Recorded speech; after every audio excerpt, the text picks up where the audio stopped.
In June of 2014, a young family purchased what they believed would be their forever home.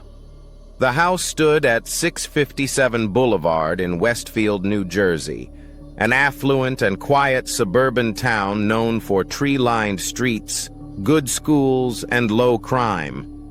The property was large, historic, and expensive. To the Broaddus family, it represented stability, safety, and a fresh start. They never spent a single night inside. Only days after closing on the house, before moving in, the first letter arrived.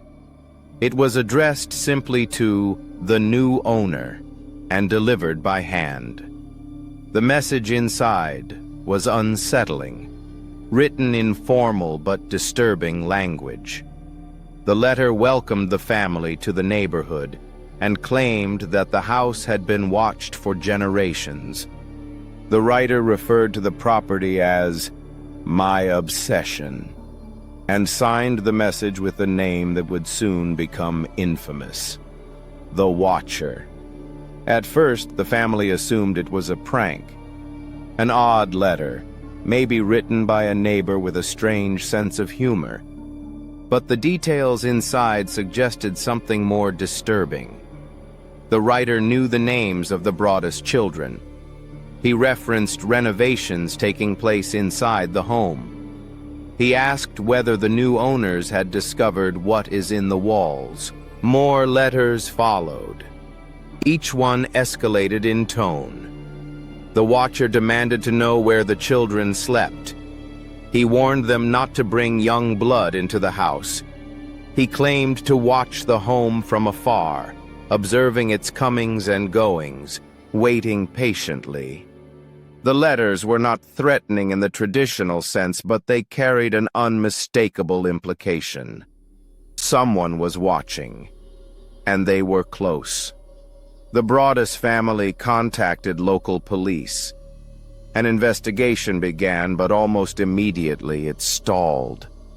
There were no fingerprints, no DNA, no witnesses. The letters were mailed from nearby locations, but surveillance cameras in the area failed to capture the sender. The town of Westfield had never dealt with anything like this. As fear grew, the family hired private investigators and consulted former FBI profilers. One expert suggested the language in the letters resembled that of someone older, possibly a local resident with deep ties to the neighborhood. Another believed the Watcher could be a disgruntled individual angered by renovations to the historic home. Neighbors were questioned. Attention quickly turned to the people living closest to the house. One neighbor was known for watching construction workers from his porch. Another had adult children who spent time in the area. None were ever charged. No evidence connected any of them directly to the letters. The Broaddus family delayed moving in. Renovations stopped. Fear overtook excitement. Every passing car felt suspicious. Every unfamiliar face became a potential threat. Then the letters took a darker turn. The Watcher referenced specific details that were not publicly known. Information that only someone with close proximity to the house could observe. The writer mocked the family's attempts to find him. He implied that the police were useless, that he was smarter, that he had been patient before and could wait again. The house itself seemed to become a character in the story. Built in 1905, it carried a sense of history. The Watcher claimed his family had watched over it for decades, passing the responsibility from generation to generation. Whether this was true or delusional was impossible to determine. As months passed, the psychological toll intensified. The Broaddus family never moved in. Instead, they lived elsewhere while paying the mortgage on an empty house they were afraid to enter. Desperate for answers, they filed a lawsuit against the previous owners, accusing them of failing to disclose the existence of earlier letters.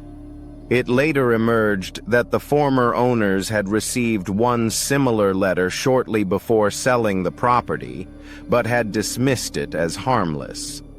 The lawsuit only deepened tensions within the community. Neighbors grew defensive. Accusations circulated. Trust eroded. The police investigation eventually went cold. Years passed. The watcher was never identified. The house was rented out briefly, though tenants reported no further letters. Even so, the fear lingered. The property sat in limbo, a beautiful home with an invisible stain. Public fascination grew when the story became national news. The idea that someone could terrorize a family without ever being seen struck a nerve. The case raised uncomfortable questions about privacy, obsession, and the limits of law enforcement. Was the watcher a single individual? A neighbor? A former resident? Or someone entirely unrelated, drawn to the house for reasons that made sense only to them? Some theorized the letters were an elaborate hoax, possibly even written by the homeowners themselves. This theory was aggressively denied and never supported by evidence, but its existence highlighted the skepticism that often surrounds cases without clear answers. Others believed the watcher was real, and still watching. In 2019, nearly 5 years after purchasing the house, the Broaddus family sold it at a significant financial loss.